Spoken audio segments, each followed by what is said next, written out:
noches. Deseo de corazón que estén bien y que el Señor los bendiga. Vamos a resumir la lección de esta semana, que es la lección número 4 ya, del 26 para el 26 de octubre. El título es ¿Cómo hacer frente a la oposición? Bien, hermanos, mira, yo quiero decirte que lo siguiente, la obra de Dios ha sufrido siempre la más acérrima oposición por parte de los enemigos de la verdad. Y por eso mismo, ¿cierto? Podemos ver que del mismo modo en que Dios facilitó los eventos necesarios para reconstruir el templo y la ciudad de Jerusalén, el pueblo judío tuvo que hacer frente a la oposición. Y eso es lo que vimos en la lección que estudiamos esta semana.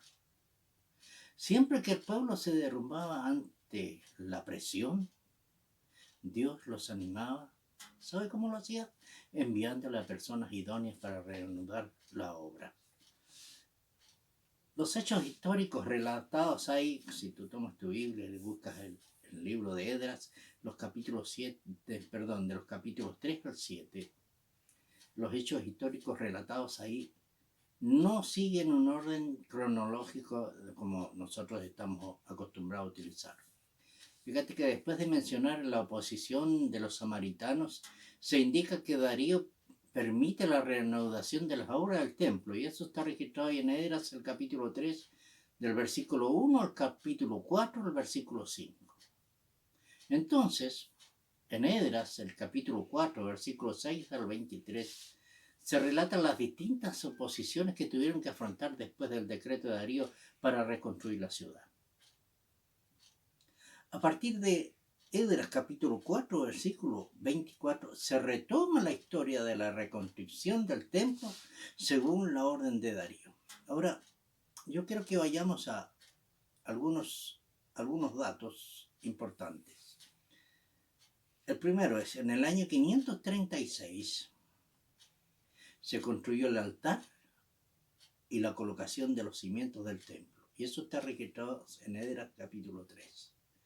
Luego, en el año 535, todas estas fechas son antes de Cristo, los samaritanos detienen la obra.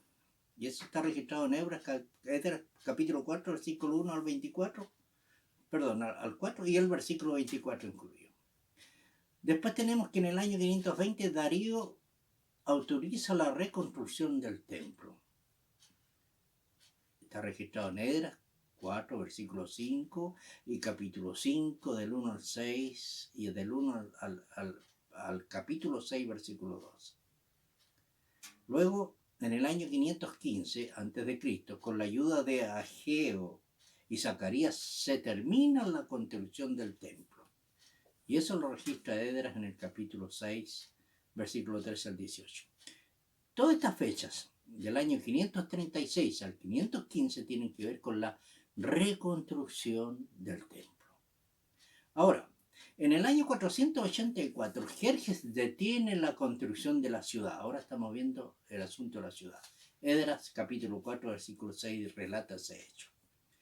Luego, en el año 457, Artajerjes envía a Esdras y autoriza la reconstrucción.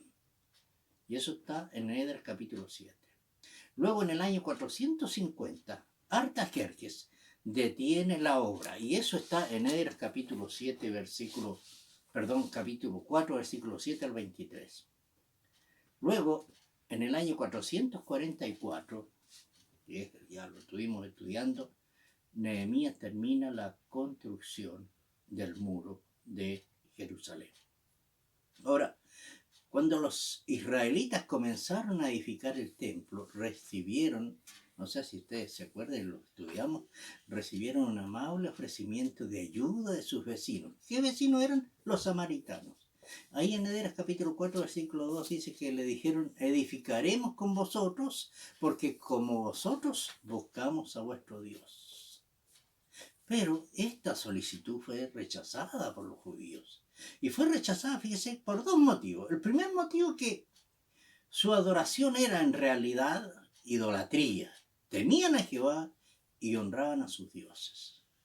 Y la segunda, que eran enemigos declarados de los israelitas.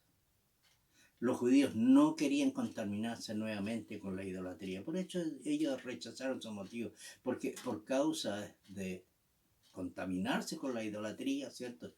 Ser idólatras, estuvieron, ¿cierto? Ahí cautivos en Babilonia. Ahora, una vez rechazada su ayuda,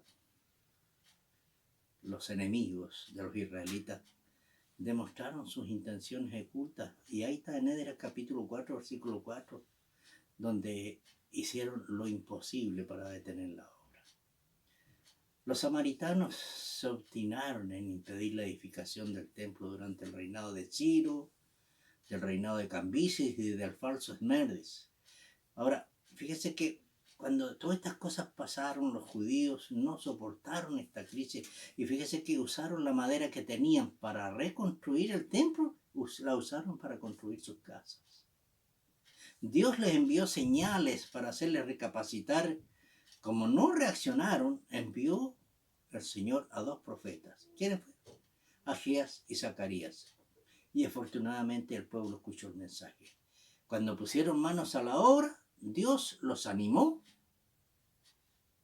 para que trabajaran, pero lo más importante, que Dios puso en el corazón del rey Darío para que también los apoyase en esta construcción. La sierva del Señor dice ahí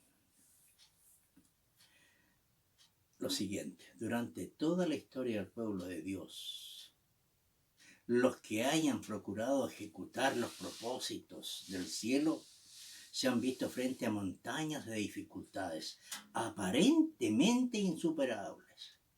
El Señor permite esos obstáculos para probar nuestra fe. Cuando nos vemos rodeados por todos lados, es el momento cuando más debemos confiar en Dios y en el poder de su Espíritu. El ejercicio de una fe viva significa un aumento de fuerza espiritual y el desarrollo de una confianza inquebrantable. Así llega a ser el alma una fuerza vencedora ante la demanda de la fe. Desaparecerán los obstáculos puestos por Satanás en la senda del cristiano, porque las potestades del cielo acudirán en su ayuda. Nada os será imposible, dice la sierva del Señor, y cita Mateo capítulo 17, versículo 20. Eso está en Profetas y Reyes, página 437. En el año 515 el templo fue terminado. Inmediatamente después de esto comenzaron la obra de reconstrucción de la ciudad de Jerusalén. Entonces los samaritanos volvieron a oponerse a la obra y consiguieron paralizar la obra en el tiempo de Asuero, que vendría a ser Jerjes, y eso está registrado en Esdras capítulo 4, versículo 6. Pero en el año 457, Artajerjes envió a Esdras dando autonomía a Judá, el cual le permitió que la ciudad volviese a ser reconstruida. Pero en el año 450, la obra volvió a ser interrumpida. El miedo paralizó a los judíos, que se vieron impotentes frente a la violenta oposición. No pudieron hacer frente. Y lo que no pudo, y fíjese que lo que no se pudo hacer en 15 años, se realizó en 52 días. Pero no fue fácil. Hubo mucha oposición. Nehemías tuvo que tomar diversas medidas, y una de las medidas fue que el pueblo se distribuyó alrededor del muro, cada uno hacía su parte. Otra medida es que se crearon turnos de vigilancia rotatorios día y noche. Y lo otro es que los constructores llevaban, fíjense que llevaban las armas en su mano o en su cintura mientras trabajaban. Y había un trompetero que estaba siempre ahí al lado de Nehemías para dar la señal de alarma cuando fuese necesario.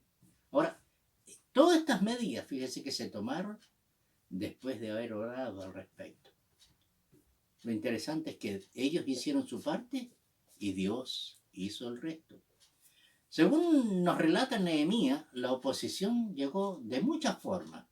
Primero, burlas, ataques físicos, problemas internos, conspiraciones, acusaciones de traición, falsos profetas. Fíjese que el falso profeta Semaías invitó a Nehemías a refugiarse en el lugar santo del templo para salvar su vida. Pero Nehemías prefirió arriesgar su vida antes de quebrantar la ley de Dios, porque la ley de Dios decía que solamente los sacerdotes podían entrar en los lugares santos. ¿Se fija?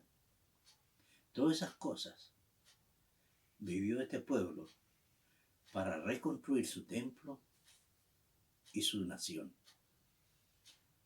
Termino con las palabras de la sierva del Señor que dice: como Nehemías, los hijos de Dios no deben temer ni despreciar a sus enemigos. Cifrando su confianza en Dios, deben ir delante con firmeza, hacer su obra con abnegación y entregar su providencia a la causa que representan. En toda crisis, sus hijos pueden declarar confiadamente: si Dios por nosotros, ¿quién contra nosotros? Romanos 8:31. Por grande que sea la astucia con que Satanás y sus agentes hagan sus maquinaciones, Dios puede discernirlas y anular todos sus consejos. La respuesta que la fe dará hoy será la misma que dio a Nehemías. Nuestro Dios peleará por nosotros, porque Dios se encargará de la obra y nadie puede impedir que ésta alcance el éxito. Quiera Dios que esta lección nos lleve a nosotros y nos dé el ánimo a seguir trabajando por el Señor. Y hermanos, el tiempo que estamos viviendo, necesitamos más que nunca trabajar. Tú y yo pongamos nuestra parte y la otra parte la va a poner de Dios. Ten la seguridad de eso. Que Dios te bendiga.